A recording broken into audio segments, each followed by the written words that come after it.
Mag-real talk sa ta karon mga ka-love life. Problema gid sa pamilya kining bana nga palahubog. Wa man untay problema kung miinom ka. Ang importante kabalo ka mo kontrol ug mo kalma. Huna-hunaon nimo ang imong pamilya, ayaw ang imong barkada.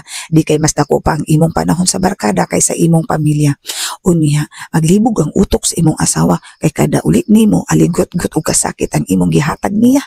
Unya, ikaw pagyud ang kusog masuko ug ikaw pagyud ang kusog magbagot-bot. Pakasay po na pud ang asawa kay wala gisabot ang iyang sitwasyon. Balong hubog siya.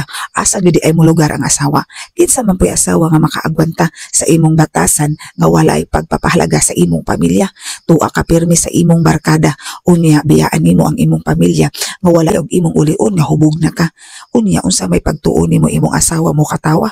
Iyak kang kulit-kuliton lambing-lambingon o pakapihan pa ka, may God, huna-huna mao bitaw ng mabiyaan mo. Kamong mga bana inyong tang huna-hunaon kung unsa ang kapaingnan ni anang imong gihimo karon. Naapay inyong mga problema nga pagsayop gani imong balik-balikon, mauna bitaw nga magsige na pud mog lalis, magsige na pud mog away, dako na pud hinuong problema ang mahitabo. Ay, kalaban, mao bitaw nang naay mga asawa, mubiya sa iyang bana, kay di na makasabot, di na makaagwanta.